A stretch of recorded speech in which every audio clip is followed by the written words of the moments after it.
Well, well, Right. you have so many things that are going on in your life. So I want to begin everything in our discussion with what we lived through for the last 3.5 years. How did you get through Mhm. the pandemic, and how did it change you?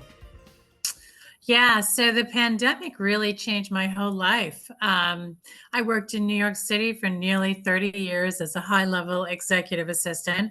I've been a lifelong New Yorker. I never, ever thought I would leave New York. And then the pandemic hit. I got laid off from my job. My last role, I was working out of Times Square, and I was in my job for 12 years. And they were closing the store. I was getting laid off. Then I was interviewing all over New York City, and New York City pretty much closed down. So I really couldn't find any position. Everybody was laying off or closing their doors. So I started looking in Long Island, which is where I lived and commuted from. And I just wasn't finding any good fit there either. And they were suffering just as, just like New York was suffering. So I said to myself, if there was ever a time for me to start over, it would be now. So I put my feelers out and I was trying to decide, where do I want to go north? Do I want to go south? And I just said, realistically, it would make more sense to go down south because eventually I'm going to retire. And what a wonderful place to retire. And the laws were a lot more lenient down in Florida. They weren't wearing the masks, and there was so many more outdoor living spots. It just made it so much more feasible for me. So I came down here. I found a place that I loved in the Tampa Brandon area, and I've been down here for almost 3 years. So it's really, really changed my life So let's because get now to I'm the a late in life Floridian. very nice. So let's get to the essence of what you do for a living. I'm going to put you in front of a bunch of third graders, and one of the kids asks you, "What do you do for a living?" How do you answer that child? So I am a teacher and a tutor. I specialize in elementary age students. I have been teaching since I came down here. It's my second career. And I really, really enjoy it. I'm an artist. So I started teaching art to students, and then that kind of led into substitute teaching. And then from substitute teaching, I started tutoring, private tutoring, tutoring at centers, and I'm doing that now. And I really, really love it. It's just such a different type of job. It's just so more leniency. There's so much more um, avenues of creativity that I could use and follow, and it's rewarding. It's so rewarding to be with children. When you work in corporate America, everybody wants something from you, but when you work with children, it's almost like you want to give to them. It's just such a lovely experience. And I don't have children of my own, so for me, it's such a special place to be in. It really is. I'm an IT technician for a school district, so I always love my environment is going into schools and hearing it all happen, and it's great. I mean, it's Mhm. there's something very satisfying about it. So you're also a self-published author. I am a self-published author of my book Divulge Divino. I don't know if this is going to be audio and visual, or is Both. this Yes. oh both? Okay, Yeah, so yeah. Divulge Divino. This is one of my images on the front and back cover. So let me tell you how I started this.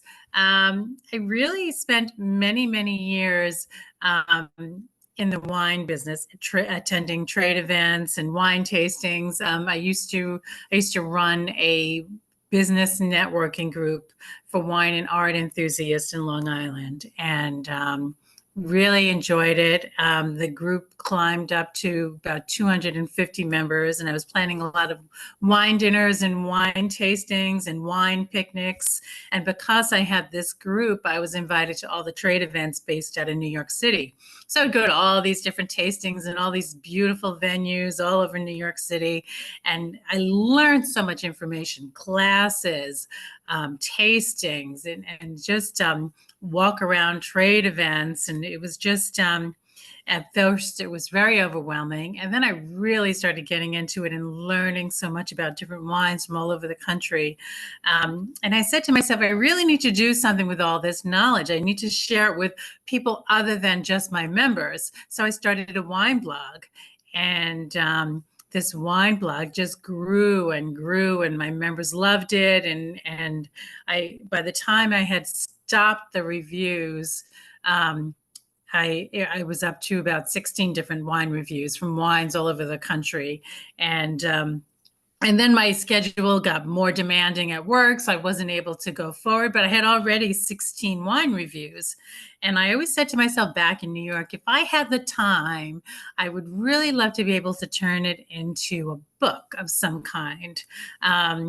And it just didn't have the time. And then when I relocated to Florida, my schedule got so much more flexible. I had more time on my hands, and I said, I'm going to start going to different author groups and book groups, and kind of feel my way around and see how everybody else is working with publishers, and try to get some ideas. And a lot of them did a lot of self-publishing. So that's how I found out about self-publishing. So I am the author, the illustrator, the publisher of this book. And yeah, I've really had much success with it. It's available on Amazon in paperback and Kindle. Excellent. So yeah, That's yeah. So that's how wonderful. I started with it. Mm-hmm. So who's been a hero for you in your life? Who's been a hero? Well, I would have to say my first and foremost hero was always my mother. Yeah. She was always my mother. She was always my cheerleading squad. She was there when I was up. She was there when I was down. She was my best friend, and unfortunately, she's no longer with us. But she stays true to me and my heart, and I know she's always watching over me. And sometimes I say different things and I sound just like her, and I don't even realize it. So she's a big part of my life. So she was my main hero. But I would have to say maybe throughout my corporate career, different bosses that I've had, different mentors that I've had, have really helped me along the way. So if you can meet anybody alive on the planet right now that you find inspirational, who would it be? Who would you love to meet and talk to? Oh God.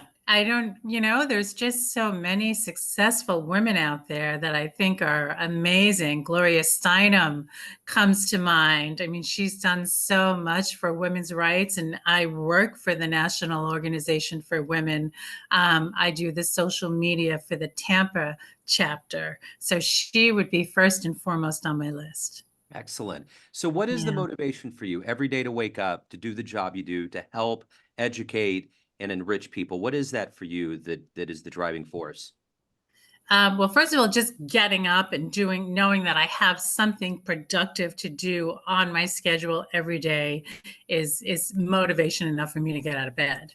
Knowing that I have something to do, the feeling of productivity has always been very, very important to me, and I think that's why I have such a strong work ethic. So that alone motivates me. Of course, it's making money because everybody has to pay their rent. That's very important. As a single woman, that's highly important to me. But it's not just that. It's also the feeling of accomplishment is Yeah. is is very important. So what's been one of your best success stories, whether a letter that you got about your book or anything that you've done professionally? What's one of your best ones? I would say my career, my 30-year career span in New York City. I think I did really well with that. I worked for four fantastic billion-dollar companies throughout my career, and I've had much success with that, and it's shaped me into the woman that I am today. So I would say that has So, been the success. yeah, for sure. So as a visual artist, who do you love? What's one of your favorite museums or artists? Well, now that I'm here in Florida, I would have to say the Dali Museum. Yeah, Um, I'd love to see that that. just blows me away. My first year in Florida, I went to the Van Gogh exhibit, and I really, really loved it.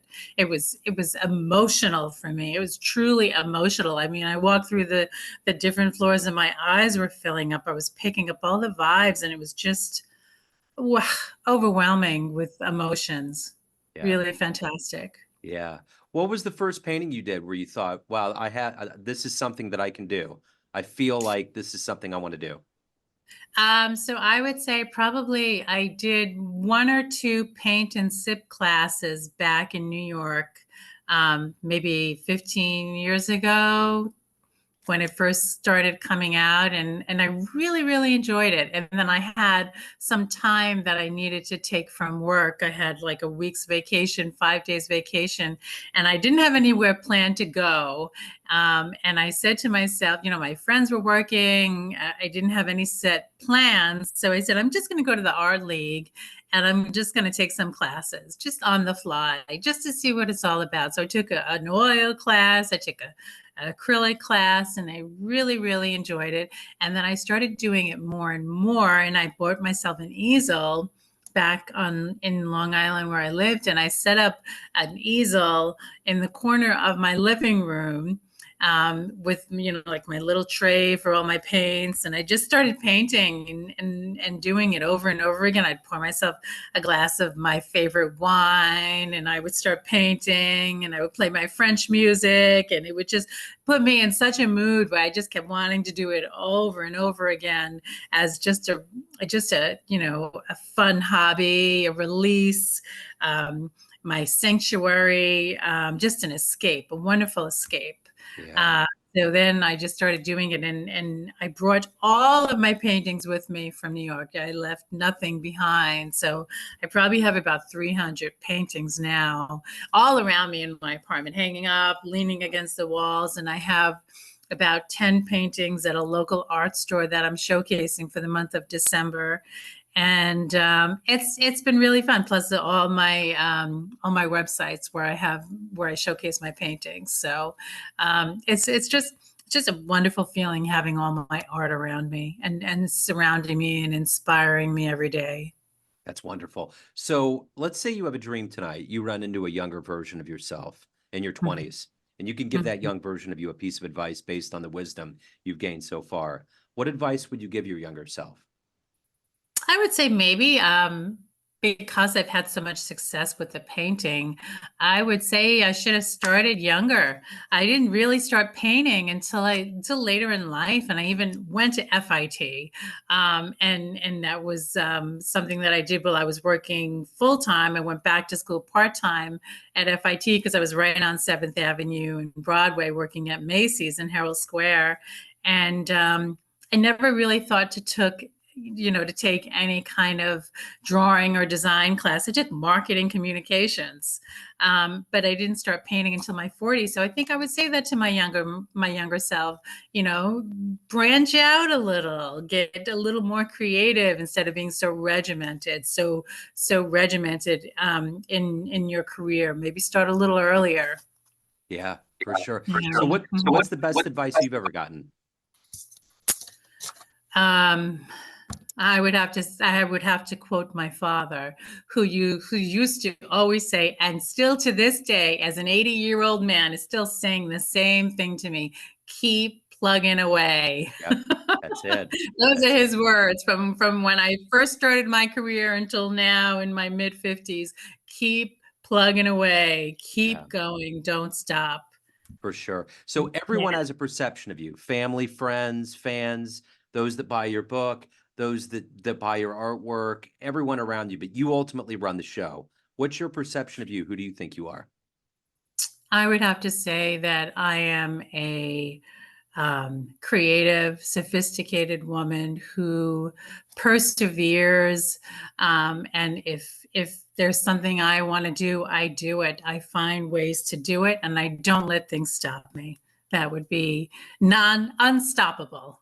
And that's Absolutely. how I would describe myself: unstoppable. Excellent. So if anyone wants to get your paintings, buy your book, learn more about you, reach out, what's the best way to do Mhm. that?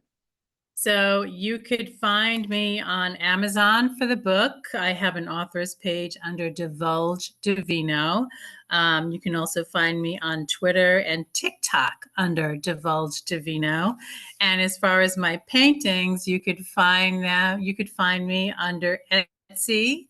and Threadless. I have 2 websites under Art Reflections Designs, and that's my paintings, my home products, and my accessories. And I also have an Instagram page under Art Reflections Design, and that's where I sell all my paintings.